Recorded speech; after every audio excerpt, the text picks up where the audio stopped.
Welcome to This Explainer. Today we are going to unpack a pretty profound paradox from an ancient text called the Mahaprajnaparamita Sastra. We're diving into a really fascinating intellectual mystery to uncover the true interconnected nature of reality. Essentially, we're going to look at how ideas that seem completely opposed or totally distinct from one another are actually part of the exact same fabric. Okay, let's get right into it. Just briefly looking at our roadmap for today, we'll cover 1. The non-duality of concepts. 2. All dharmas are empty. 3. Emptiness in daily life. 4. Wisdom to break fear. And finally, 5. The ultimate non-duality. Starting with Section 1, the non-duality of concepts, a question of bounds. Our journey actually kicks off with a really brilliant question from a disciple named Subhuti. Basically, he asked the Buddha, hey, if we're teaching prajna, which is this deep internal wisdom, why even talk about Mahayana, the great vehicle, which is all about the outward, active practice of helping others, right? Aren't internal understanding and external action literally two completely different things? You know, our brains just love to put things into neat little separate boxes. We almost always perceive this strict duality.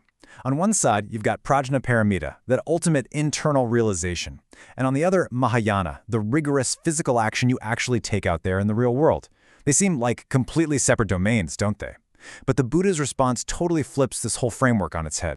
Which brings us to Section 2, all dharmas are empty, the ultimate equalizer. To resolve this apparent paradox, the Buddha introduces a massive equalizer for all dharmas, which, by the way, is just the ancient word for all phenomena or concepts. He tells Subhuti that prajna and Mahayana are actually exactly the same. He says they are without two and without difference. This means that all concepts, no matter how elevated or totally distinct they seem when we talk about them, ultimately share the exact same underlying foundation. They're woven together. But to really grasp why there is zero difference between them, we need to redefine a word that gets misunderstood all the time. And that word is emptiness. Now listen, emptiness in this context absolutely does not mean some depressing, dark, existential void where nothing exists. Not at all. It simply means that absolutely nothing has a standalone, independent existence. Everything lacks independent self-nature. Nothing just magically creates itself out of nowhere, and literally nothing exists in a vacuum. Everything relies on a whole network of causes and conditions just to exist. Moving to Section 3, emptiness in daily life, the act of seeing. Let's use a super simple, everyday example directly from the text to make this ancient logic crystal clear. Think about the simple act of seeing. Like, you're looking around right now. You might think sight is just a standalone thing that basically belongs to your eye.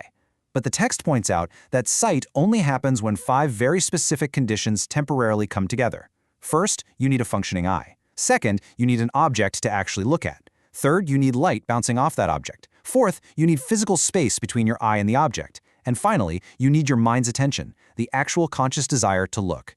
This is a brilliant, totally straightforward illustration of dependent origination. Think about it. If you take away just the light, say you're in a pitch-black room, do you still have sight? No way. What if you take away the object, or your mind is completely distracted by something else? Still no sight. This proves that not even your own vision has an independent self-nature. Sight is empty of independent existence. It's literally just a temporary combination of conditions. When the conditions gather, sight appears. When they disperse, sight vanishes. It's totally a team effort. All right, Section 4, wisdom to break fear, waking the bodhisattva. Now you might be wondering, okay, why does grasping this even matter? Well, it matters because it actually breaks fear. The scripture uses these incredibly striking metaphors to describe how a wise practitioner, a bodhisattva, perceives reality. By seeing all phenomena as dreams, illusions, or mirages, they engage with the world without being terrified by it. They recognize that any intimidating situation is really just a temporary coming together of conditions. It's completely empty of any permanent, terrifying self-nature. To put that into perspective, think about waking up in a cold sweat from a nightmare. While you were in that dream, the monster chasing you felt 100% real, right? Your heart was racing, the biological fear was genuine. But the exact moment you wake up and realize the threat lacked independent reality, that it was just an illusion created by your mind, your terror instantly vanishes. A bodhisattva wakes up to the reality of the waking world in exactly the same way.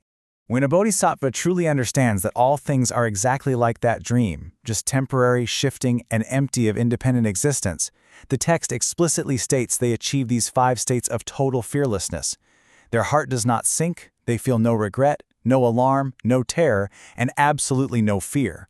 Why? Because you just cannot be truly destroyed by something that's nothing more than a temporary arrangement of conditions.